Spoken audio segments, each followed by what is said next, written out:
Good evening everyone. Good evening everyone. I'm the RIBA Southwest Regional Director John Watkins, and I'm on the stage here with Jamie Eastwood, who's your Director of Arts at the university. Welcome to the RIBA Annual Lecture 2017. Really good crowd. We're really excited to be hearing from Eric in a few minutes' time, and especially with the RIBA Southwest Building of the Year 2017, only 20 miles down the road in Wells. If you haven't been and had a look at it, go and have a look. Just before we start, just for Twitter, I was wondering if everyone could just give a really quick wave, just so I can get a nice picture later.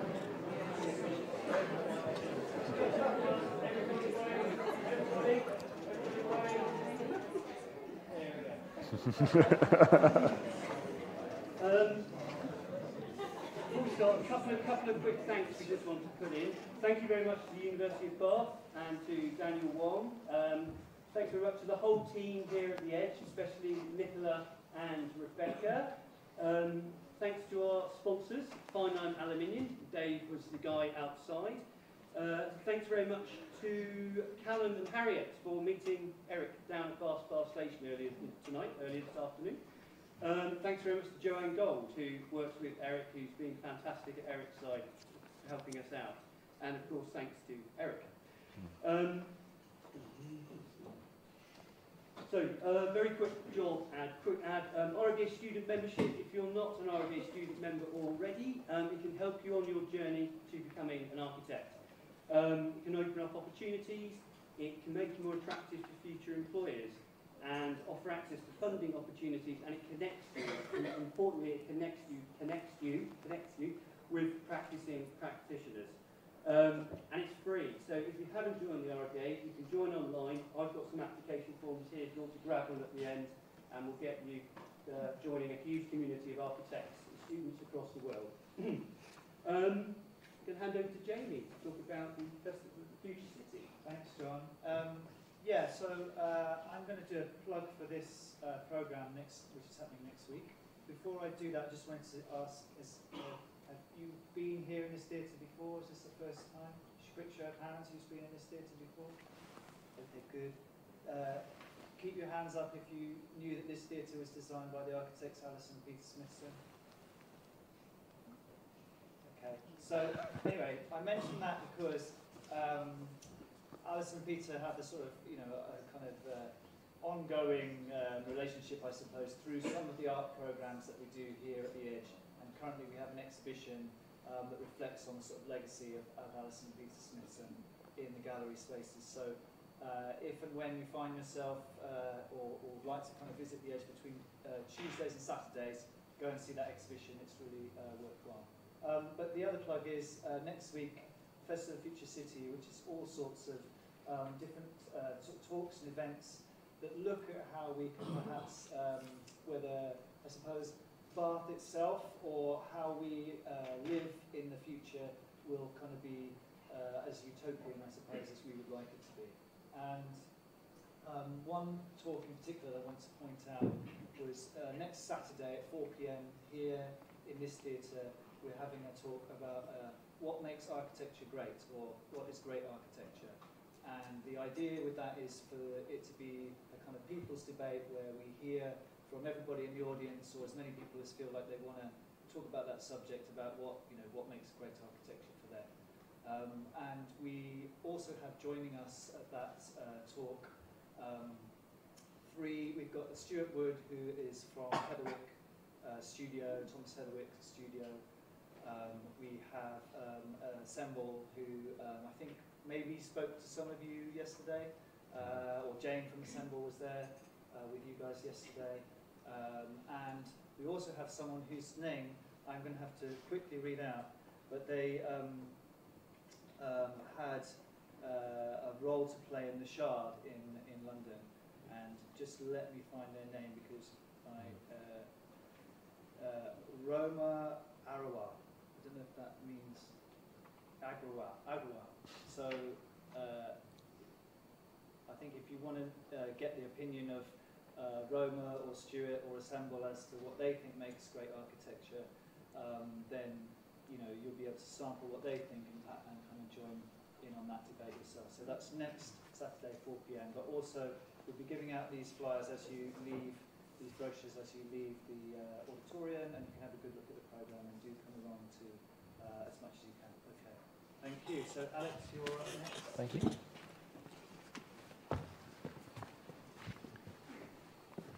It's nice to see such a full room, and first of all, I'm just going to welcome everyone on my role on behalf of the University of Bath. For those of you that aren't already students here, and there's a few that aren't, welcome to the RIBA lecture for 2017.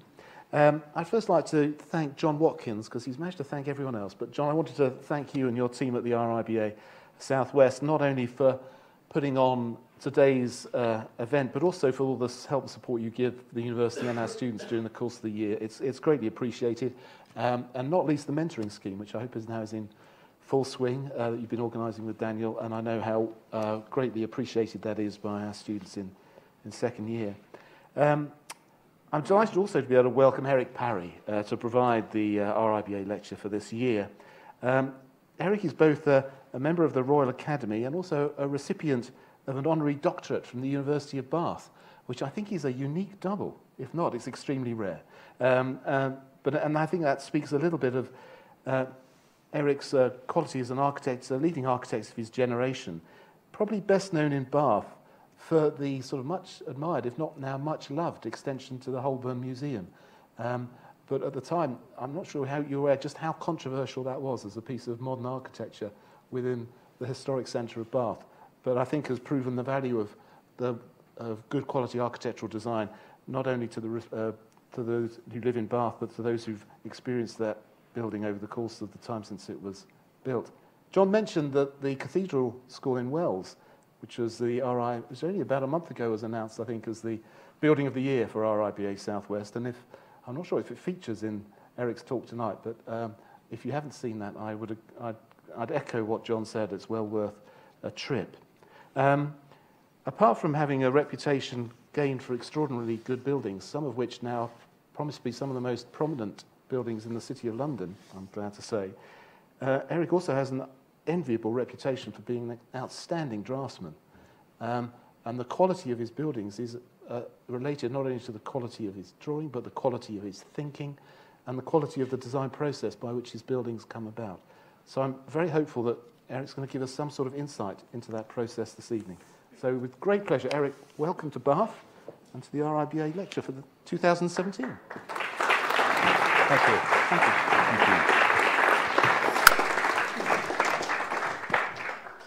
Well, thank you very much for the warmth of that introduction. I'm just going to use this evening to talk about the haptic qualities of buildings, the material qualities of buildings at different scales. And I'm going to use just 3 projects to reveal something of the thinking that may have some commonalities, but it's a journey through 2 built and 1 unbuilt project, touching on some other examples as precedents to, I hope, expose the something of the design thinking that lie behind them. So this set of sketches are just a notebook kind of approaching a Baltic city called Stralsund,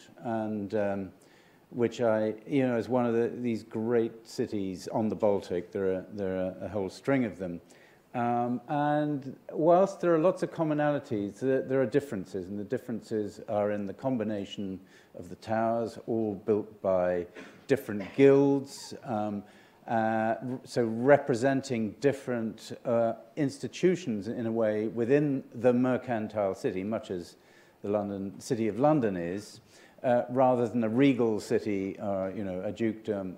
This is an organisation which is rather flatter. And yet it produces this skyline that is changing as you approach and becomes like a face, you know, very recognizable, and one could continue through into the public spaces and into the interiors of these buildings. There's something very special about it. And actually the only connecting factor, apart from the design will and so on of the projects I'm going to show, is the issue of horizon, which I think is incredibly interesting, very enigmatic. It's something that is always with us, whether we're in a room or outside. It's always there, but it's never attainable. You can never get there. And it just is one of those fundamental things about the human condition on this planet, you know, that is common. And it for me, the sectional quality of buildings is something one is always thinking about, and at these different scales of making. So I hope that that becomes evident also in what I talk about. So the first of these projects is very much, it's a kind of interiors project, but it's nonetheless got a sort of evidence of its place from without as well in the context of London. I didn't know much about the livery companies in any depth. I've heard of them, of course, but this was a competition, and it was I'm told now that actually what I did, I don't think I'd done enough work for it, really, for the competition. And I got a roll of paper out and actually started to try and describe what I was thinking about. And as luck would have it, somebody was sympathetic, and we got the commission. The leather sellers themselves, I'll come to in a little more detail, but this is a set of buildings, I'm hoping, yeah, here we go, that lie behind this church, St. Helens Bishopsgate, which is a double-nave church, badly damaged in the 2 IRA bombs in the early 90s, put back together. And at the back of this, there's this kind of huge ramp, a very defensive, which I'll come to in the next project, actually.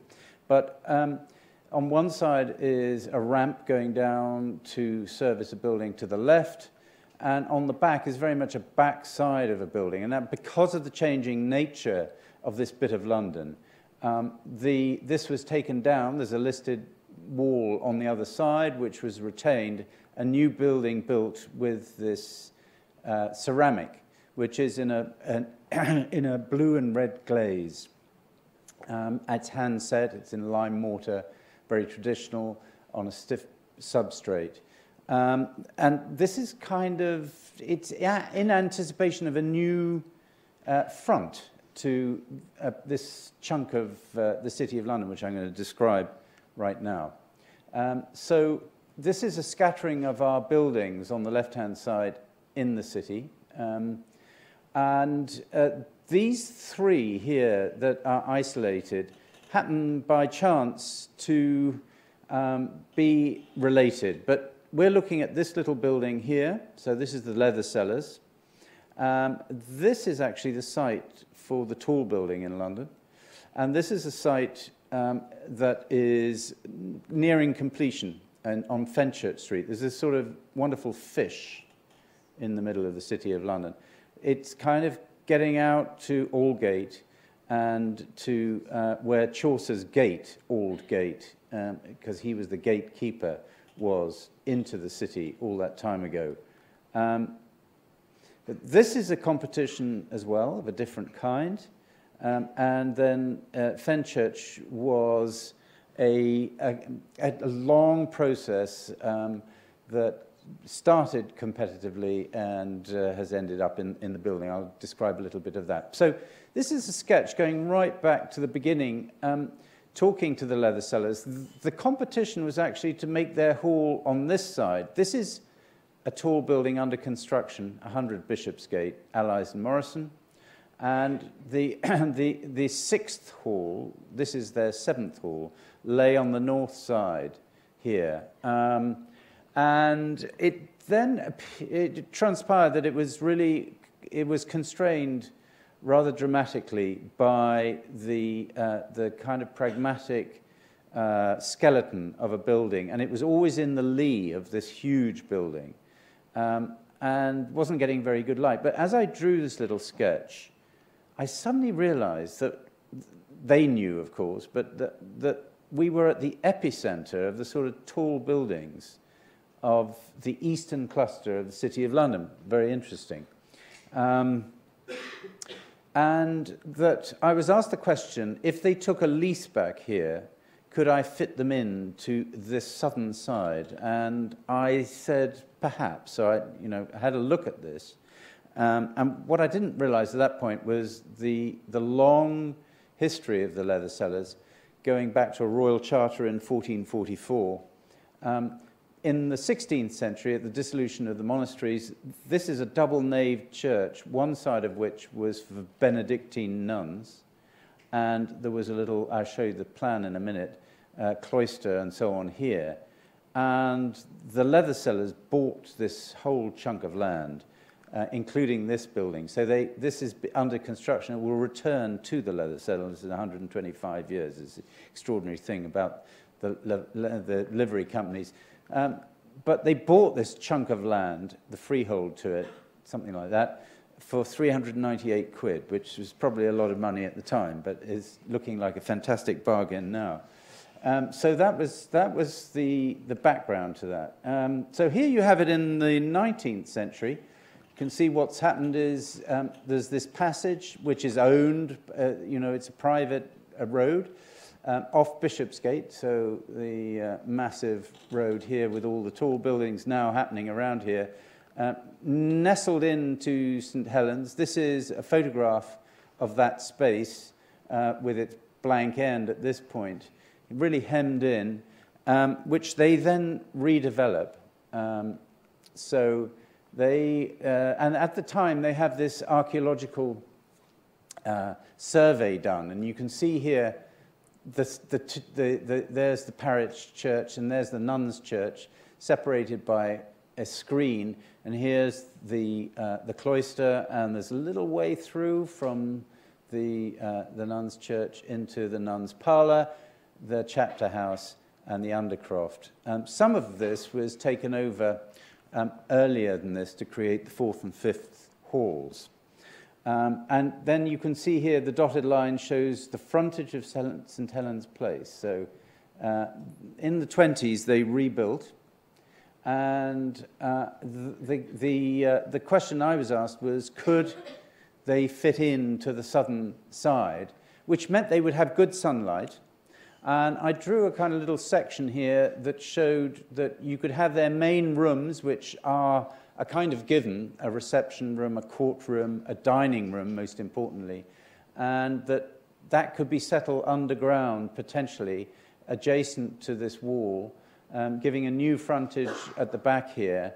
And there was a pretty clear diagram of coming in, a foyer, coming through into a stair hall, a courtroom, a reception room, and most importantly, being able to squeeze the dining space for 110 people into this plan like that. So it was using this space. Above this is then a building that will give them an income through being a lettable office. So these are the very early sketches in 2010.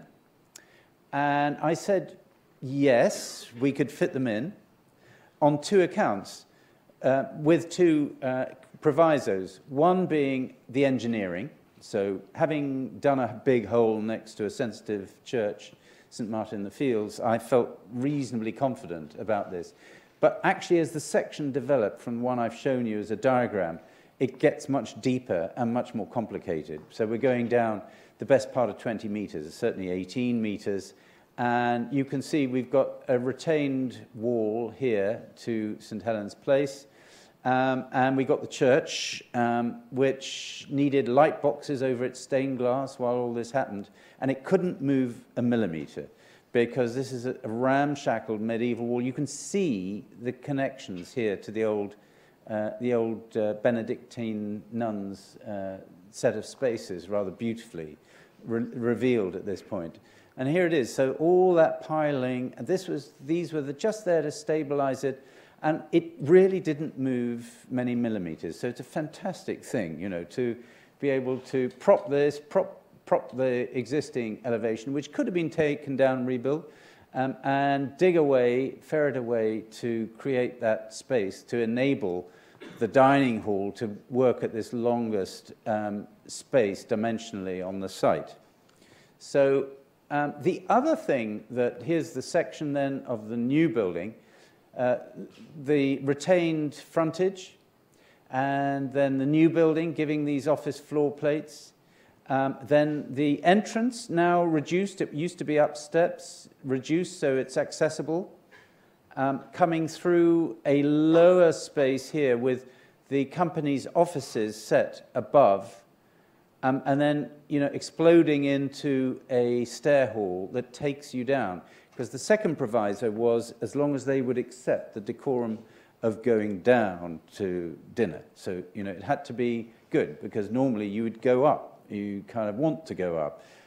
So those are the engineering and going down were the two provisos. And of course, then, you know, this gets much deeper, because you've got to get plant in here, and you've got to feed an office building above, you've got to feed all the particular requirements, kitchens and all the rest of it above. You've got to create wine cellars and silver cellars and things like that. So you get an extra floor that you don't see, having gone down the 9.5 meters you do to get to the dining level here.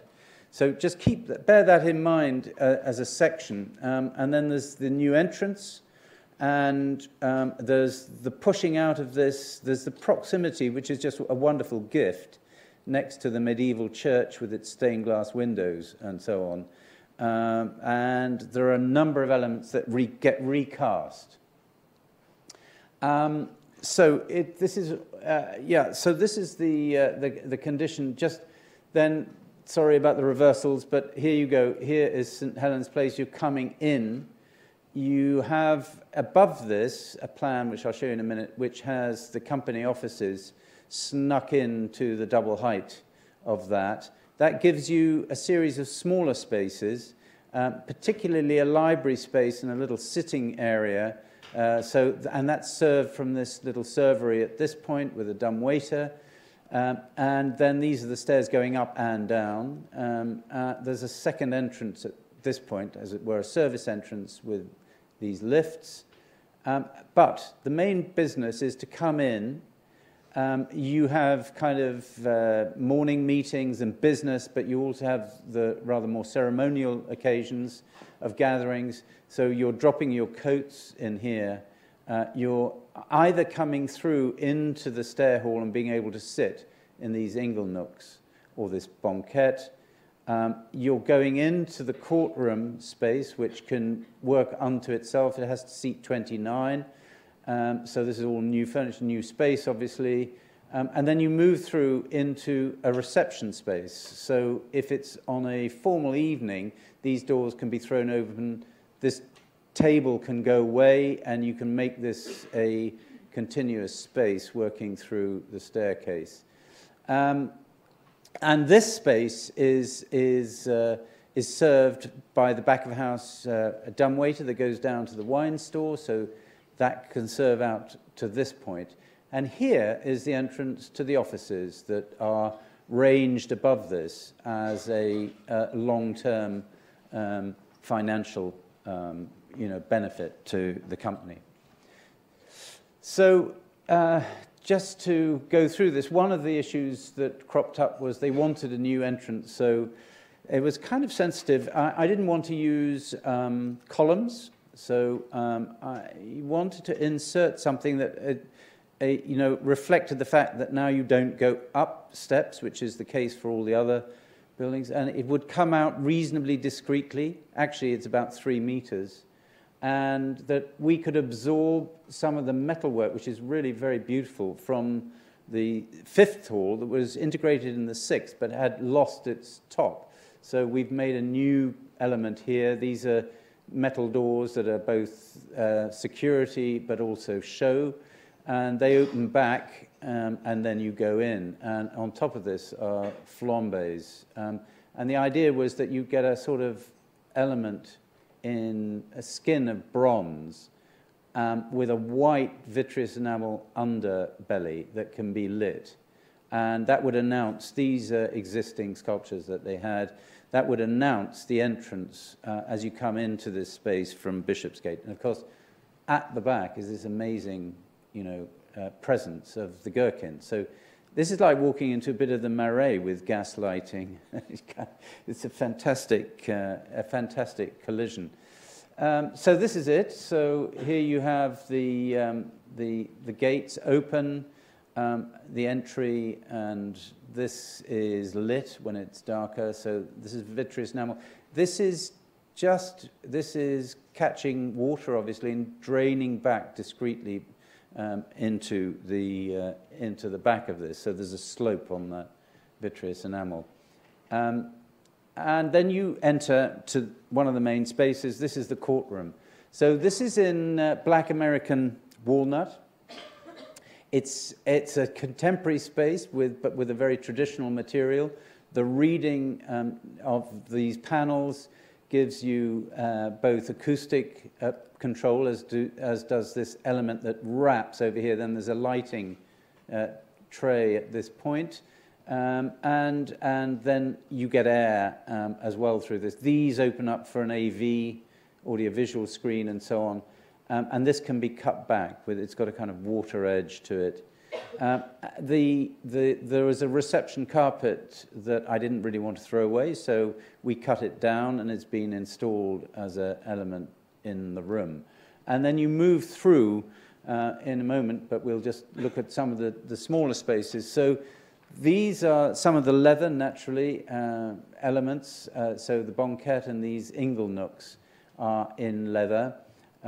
There's a floor of granite with the stooled, with these upstanding skirtings. And then this is all within that lowered space, and it goes through into a library, which you are able to take a more private dining condition, lunches, which has rather beautiful early Dutch genre paintings of tanners, and then a wonderful library called the Kolff Library, which is a donation. I mean, there have been sequential donations. It's extraordinary as a charitable institution, I should add, because they support 5 schools. They support a whole series of scholarships to Oxbridge colleges, Fitzwilliam in Cambridge, and to St. Cat's in Oxford, and have done that for centuries, actually. And they support the leather trade. It's absolutely live. Leather is still an incredibly important part of our lives. So it is not a kind of something cast in aspic. It's living, it's moving on in a very interesting way. And these panels were taken from the 6th hall. They're Marshall Sisson's design, this beautiful green, a kind of chromium green, with just using very delicate amounts of leather, giving it interest by the way it's laid in and then stamped. And one of the great crafts in this project was leather, of course, with Bill Amberg, who is an expert who's spent his life in leather, and moving more and more into architectural use of leather. And he matched absolutely brilliantly the paneling from the 50s with new panels, particularly for the lift and certain other places. So we'll come to leather in a minute. But just to say, as you go upstairs, there are the big double height spaces, stair, reception room, which we'll come to, courtroom, entrance to the offices. But this is where the offices to the company exist, so it's set into the arches of the big windows. And then you come through to what I always described as a light, bright space, optimism. After the gravitas of the courtroom behind, with these velour curtains and so on, you come into this space, which is in lacquers and horsehair, with these vitrines, so they could get lots of their artifacts out from storage. And I said, you really need, for this room, a contemporary chandelier, a contemporary glass sculpture, and suggested Dale Chihuly, and that set off a wonderful voyage. First of all, to get him to get interested in it, and then to work through this. So this wonderful piece is some 300 kilos of drawn glass. It's not lit from within, it's lit from around this. So like the timber on that side, you have sort of timber acoustic paneling wrapping over from the wall. And then again, the reading, which is vertical, is about acoustics and air. What you'll also see is, in response to this, then there were a number of artifacts that we designed that I'll come to in a minute. But the beauty of this room is obviously that you've got all the kind of palimpsest of history in the church wall, just a throwaway with a terrace outside, and the stained glasses from that. And then at night, that wall gets lit. So as you come into this, there are some rather beautiful knoll sofas that we had specially covered in these hides, which are mainly black and white. And then the whole issue of livery companies, in a way, is to do with continuity. So the design of the table, which is cast bronze and sits on a carpet, also to my design, which was taken from the idea, actually, of the Cosmati pavement at Westminster, which is a rebus about time. So I wanted something of that geometry in this, and this kind of extraordinary explosive piece is echoed in the blues that find themselves in the carpet. And then we took from the charter, from the great room, the courtroom, there's a charter of 1444, which speaks of continuity in perpetuity and the rights of the tanners to control quality. But it is basically about a community. So beautiful Latin phrase that we picked up to work in high relief around this edge, which acts as a sort of centerpiece, so around which people come to meet before going to dinner. So the lacquer panels have a kind of a quite high gloss, the leather pulls, vitreous enamel beading that you can just see up the openings. And it takes you back. You've got to see this is actually the piece itself set in Dale Chihuly's workshop with the lighting, to test the lighting. And this is his hot shop. So this is the man. And it is a magical kind of process that, of taking pigmented glass, melting it in furnaces, pulling it. And it's very difficult actually to get these blues to draw through white glass. So it's quite a marvelous theatre as these pieces are made. This is for another sculpture, but it just is one part. And I think the pigmented wall, which I don't have a close-up of, I'll come back to in a minute as being relevant. So here is here's that table. Here it is cast. It's cast in one piece on top, one piece below, and then a bottom piece, and stainless steel rods that connect it. And here is the raised lettering that is cast, just being finished off, which took about 2 weeks of work down in the caster's workshop. And here you are, phrases perpetuam volumus quod sint unus corpus, one body and one community in perpetuity, etc. Henry VI, 1444. It's amazing, through all the 7 iterations of livery company halls, it is an amazing continuity, most certainly. And this is my watercolor for the carpet, and the carpet finished. This is a process I won't take you through, but it's not hand knotted, this carpet. It's not a hugely expensive carpet, in fact. 6 meters by 6 meters, made in Ireland, by a company we've worked with a number of times, Dixon Carpets. And so to the stair. So the stair hall is this double-height space with an oculus, and thinking about how to set this stair hall, I didn't want to throw, there were very classically organized 17 pilasters in the 6th hall, and in the destruction of that hall, it was another element I set aside. So scagliola is like rolling, making plaster, so or pastry. You know, you're moving different pigments around, and then you're polishing. It's great craft, it's still around as specialist plaster work, but we took these, stored them, and then set them back as collapsing elements in this history of change for the 7th in status. So I was sort of thinking in the back of my mind about the fall of the Titans and Giulio Romano's Palazzo del Te. And it's also a way of controlling the wall and giving a scale to the space. So you find these pieces cascading through the space, set with 2 tones of plaster to give depth, and as I say, the oculus. And it's the beginning of the way down. So this is the banquette. And you're then going down the staircase past this leather wall, which over the 9 meters, instead of a sheer drop, creates a kind of collar.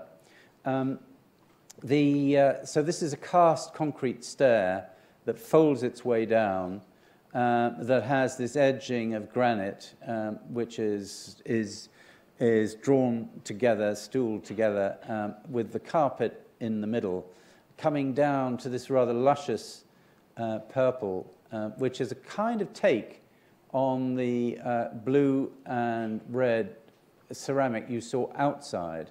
And it was something that Bill Amberg picked up with the idea of the leather. If you can just see in that, the leather is really thick at this point, and it's the neck, so it's been constantly moving on the animal, and it's very creased. So if you stain it and then rub off the surface, you have the blue and the red working together, which he wanted to achieve relative to the ceramic. And at the same time, there was a master of the livery company called William Perkins, who is famous for the fact that he was the first person to create an artificial dye that equated to mauve, so something that was quite difficult to achieve. So there's a kind of there's a reference to that in this. But the point is, you're coming down to a halfway point here before going down to the rest of the staircase, and you get change. But I just wanted to take you into the world of tanning. So I don't know if anybody's been to a tannery, but it's a most worthwhile and amazing visit. This is it. So these are the skins set into pits. This is Bill Amberg, actually. And the pits are full of a kind of a chemical-based sort of broth, always with particular leaves, sumac, mimosa, and oak particularly. And there's a huge history and complexity to thinking about tanning, from beautiful kid gloves through to that heavy leather that we saw. And this is, there's a sample of the ceramic, actually. So we're up in Chesterfield here, looking a bit forlorn because we were upset about the size of some of the skins. But you can see the process of dyeing and pulling it off, and the rift between these elements. You can see how thick that skin is. The other skins up above are beautiful. I mean, one of the things you have to worry about when you get size, obviously, is defects. So, if your cattle have been in a field with barbed wire, that's going to screw the skin. So it's actually quite difficult to get sort of scaling of skin. Plus, in the stitching of that inglenook I was showing you, you can only have one person stitching, because like writing, every piece of stitching is individual. It has to be one person who carries out the stitching on these elements of furniture. It's incredibly interesting in terms of that tradition of craft as well.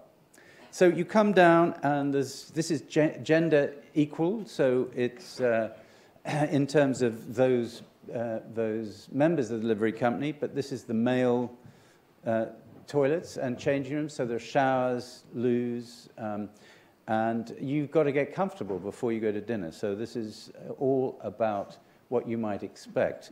There's lacquer here. In this is an opening cabinet, so you can store, can store things. There are urinals to the side, and then these cabinets, the loos, and it's very important, So, and then you continue your journey down the staircase. You can see there's quite a complexity to those leather walls that get wrapped underneath this stair, and then it emerges down. We had pieces that, again, we had to keep. These are the past masters' boards and so on. And then you come into at the bottom of the staircase, you're coming into a foyer at the bottom of that set of the pilasters, then into the dining space. Again, and then, of course, all the back of house, all the kitchens, so, all the service into that to make it work immaculately. And then the space for a musician at the end in that eccentricity. So this is the section through the courtroom, the reception space, and then down below the dining space. And I said that within the dining space, we needed to create light, control of light. So the clerestory it opens to the church, so you can see the church, but it can be a warm or cool light. And then below that, above the paneling, which rises to about 10 foot, 3 meters and a bit, I said you needed something of narrative and scale beyond the room, and suggested a tapestry. And so they commissioned a tapestry, which is some 42 meters long. That's quite something, actually, when you consider that it's 1.2 meters high. It takes a weaver a week to make a square foot of this, so just to put it in context. So for a full year, there were cartoons on 2 sides, and just the end wall took 3 years to make. This gives you some idea of the incredible chromatic control. There was a competition for the artist. A lady called Victoria Crowe won it.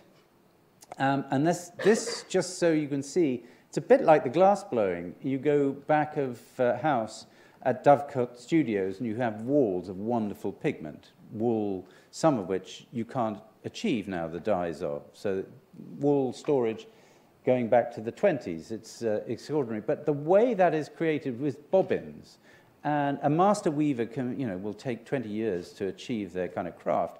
They combine the threads of dyed wool onto a bobbin, and then take that. This is vertical, okay? So that's medieval writing that's going on here, and it gets turned the other way. So they're working to a cartoon on the back of this, so they'll have their piece. It is a phenomenal craft. Took 3 years to make. So this is it before. So the beginning of this was just the cartoon. There's the church wall behind and a setting for a dinner. Here, the reading that was vertical above has gone horizontal. There's no chandelier because this could be 2 sprigs, 3 sprigs, and the lighting of the tapestry is the most important thing. So you come in, talking about horizons, obviously we've got these horizons. The most important horizon, and we actually cut down their existing tables by about 50 millimeters, so you could get a better conversation going. Their old tables were slightly too wide. But it is all about coming in, having a narrative of the history of the company, and then the lights go down, and the attention is on the table and the candlelight. So there's a fantastic sort of sense of lowering the horizon as the evening progresses. So this is it in its final form. And now we're talking about the panels here as something non-narrative, more abstract. But this is the sort of finale with all the back-of-house servicing that has to happen. So that's project 1. And The second project is unbuilt, so it is the tall building in the City of London, which was a competition a few years ago. And it is a building that, I'll come to its position now, but the top is a very important part of this and started a little differently, but it faces off the Shard on the other side of the river. The tops of these buildings are really controlled by the flight paths from Heathrow and City of London. So it's, you have to maintain a kilometre spacing so that it's to each flight path. So there's a cap on how high the building can be. So I'll come back to that. But here we are then that is St Helens Place. So that's the leather cellars. Here's St Helens Bishopsgate. This is the site. It's actually bigger than this, as I'll come to show you. And at the moment, it is the twin. The other twin has gone to create the cheese grater of a very good modernist building that got highly damaged in the bomb blast and was reclad rather clumsily, so it's lost its integrity. And it comes to ground, and then underneath this is a car park and that ramp that I mentioned earlier. So it's a kind of, it's now a strange bedfellow with the others. However, there's a kind of a strange also set of coincidences and meetings. So I'd say there's a density in this eastern cluster, and the strange proximities meant that I found myself having to explain myself after the competition in the planning process to both the church, who'd been, pretty agitated by having a hole 20 meters deep dug on one side, to say I'm back and we've got another proposition on the other side. And indeed, to the leather sellers as well, they're just on the back side of this. So my erstwhile clients on one side became, as it were, a different party in terms of the conversation. So there it is. But this begs the question of horizon, which I think is incredibly fascinating and very interesting. But here it is as London pre-fire, the London Bridge, the spires, Old St Paul's. And then after the fire, Canaletto, 18th century, same sort of moving around. There's London Bridge over there, this wonderful warehoused edge to the river, and then St Paul's. And then in the docks, so that next to St Paul's, there are buildings that have been beginning to crop up that are challenging it, and the Dean got quite agitated, and that's where the whole mapping of St Paul's Heights developed from in the 30s. That then moves on. And so way back in 2010, I was drawing a proposition that becomes a project. I'll show you terribly briefly, but it was a tower, and I was looking at unbuilt projects, mostly, and this has got fatter and shorter, and just contemplating the extraordinary cacophony of tall buildings, and how this might work as a white building in that landscape.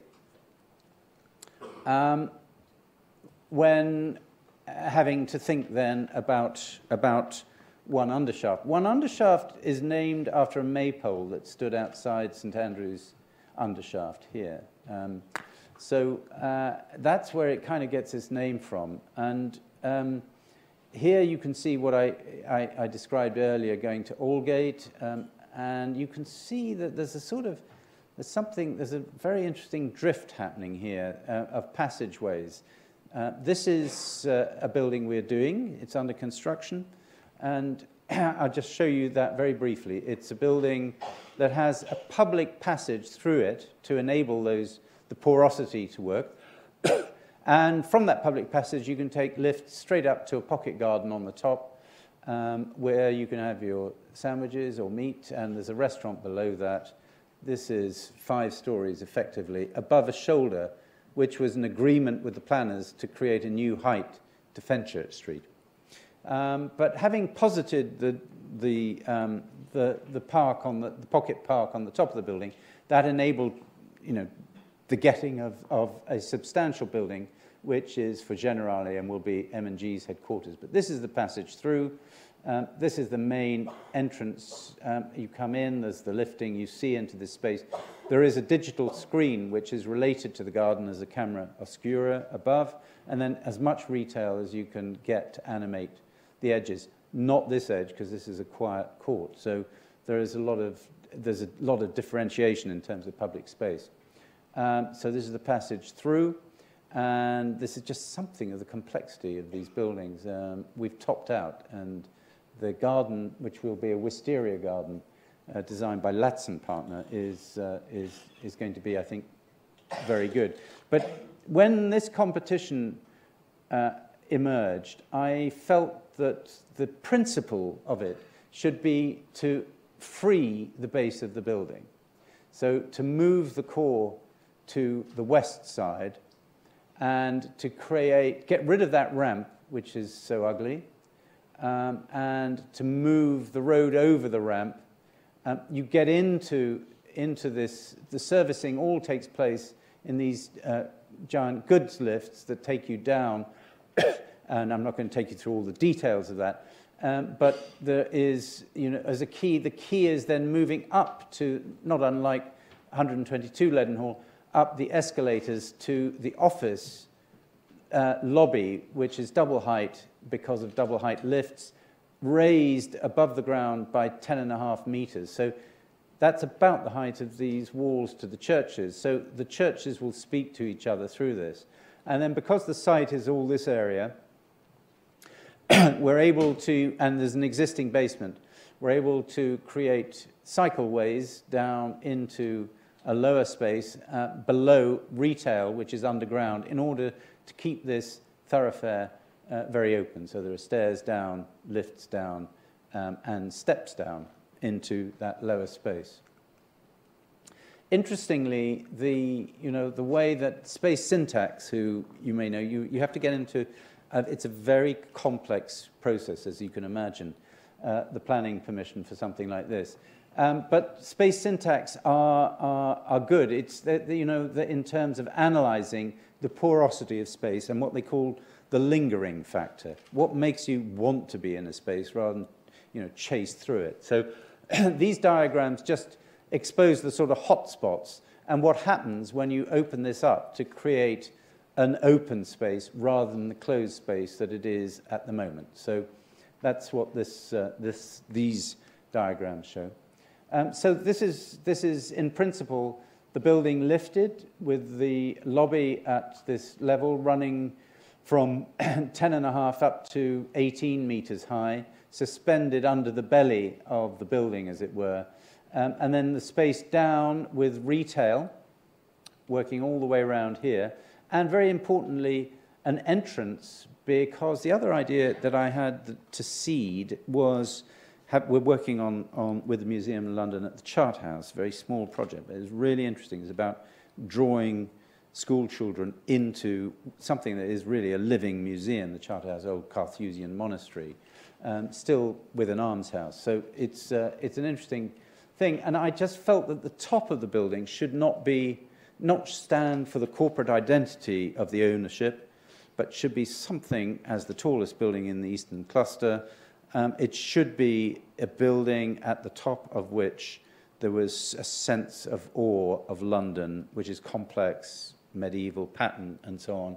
So that idea has come to fruition in an agreement between the ownership and the Museum of London. They will take the top 2 floors, and importantly, from these 2 lifts, which are also firefighting lifts, you can get two classrooms of kids into the building at any time and get them up to the top. Try taking a classroom of kids to the Shard or to the walkie-talkie or anywhere else. They say, bye-bye, 3 months' notice, and, a group of 10 at maximum or whatever. It's really tough. So that is really important in terms of the makeup of the building. And you can wait, the security, you can wait here undercover, and obviously visitors, I mean, it's a museum, it's not just classrooms in the air, it's a circumambulation which allows you to look at London through 360 degrees. The other interesting thing, just in passing, is that with these buildings, there are now only 6 car parking spaces for this building, 1 million square foot, 9,000 people, 6 car parking spaces for those who need, from an accessibility point of view, to use the car. There are 1,600 bicycles plus, with all the showers that go with those. So it's a really interesting change. That is a total change from the 60s buildings in terms of the perception of the way buildings behave. These are just the pedestrian flows, again, space syntax, and the bicycle flows, and to show where they're coming from at peak times. It's an address, actually, that won't have an address at this point as undershaft. All the mail, all the deliveries will go to an out-of-town centre, what's called consolidation, and come to the building out of peak hours when you would otherwise get a conflict between pedestrians and so on. So in the back of my mind were utilitarian, rather pragmatic structures. So you may know the German photographers, the Beckers, and their mapping of industrial buildings in Europe. And the sort of pragmatics that these 19th century, 20th century buildings had to be built lean, a minimum of material. This building will have, per square metre, 1/3 of the weight of steel that the cheese grater needed because of its cant. So I kind of somehow felt this building is, in its simplicity, at the centre of the Eastern cluster, should have a tradition of making tall buildings in an engineered way. And a very early sketch that just looked at because you've moved the core, you've got an unstable kind of structure at that height. So the idea was to brace and to exhibit the brace, and the braces to pick up the loading of the floors. And the braces to be engineered steel work, weathered steel, because you don't want to get at it, and I didn't want to put a cladding on this, so I wanted it just to be the material, set against brise soleil, which are in vitreous enamel. So there it is. The seven great crosses that pick up, as I'll show you the structural diagram. It's like a picture frame where the nodes sit into these, and these will be very big pieces of engineered steel, long lengths. And there is, as you'll see, a taper that you may just be able to see here. But you can get the sense of the scale of the church, and the church is here at the bottom. And so the floors basically work. There's the core rises up to this point, above which the cooling load is so the chillers are at this point, and it steps inside. So this is the core up to the 49th floor, and then up above, setting into the floor plate. Basically 4 piers at the center, 13.5 meter span. So you're starting with 45 meters, and you end up with about 42 at the top. These green lifts are the firefighting lifts that run all the way through. And then there are a series of double height lifts, the yellow, that run up, break from sky lobbies up and down with the blue local lifts. So 73 stories in total, 52 lifts, and here you get the idea of the lobby. So that's the idea. This is the CGI of the crossing at the center with the shaping and the vitreous enamel spandrels. So it will actually appear like a white building. And structurally, the way these nodes pick up floors and columns or piers that are running through behind. And the whole has to be very tightly organized in order to withstand thermal movement. So you get the internal piers that are on the warm side and these braces that are on the outside. Just a reflection on that, there's a building recently completed at King's Cross where the steelwork is actually made, a lot of it's bolted, but on the Virindal, which is 27 meters, it's come in sections, two key sections in the corners, welded, then you can possibly just see beautifully welded on site, this section, and made with weathering and falls and all the rest of it. So this, in a way, is the prototype for the way in which those braces may be built on the undershaft. And the conceit is the taper would join at 10 times its height at 3 kilometers. So that's just tapering back. And these are getting slighter as they go up because the loading reduces, obviously.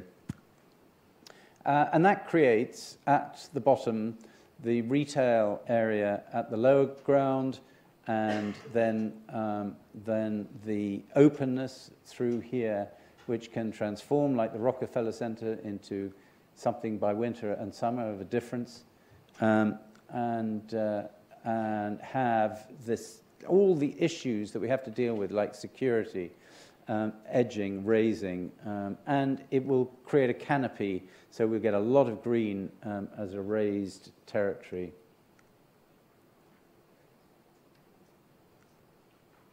And this is the idea, the learning from London, of the Museum of London, with its circulation around the edge, and potentially an immersive section with model and or audio-visual of the development of London. So you'll be able to look through the window, and I'm sure the glass technology will allow us to superimpose through the framework that you're looking through, times past, times unbuilt, times future, and so on. So it can be also a very useful part of a planning process. So that is that.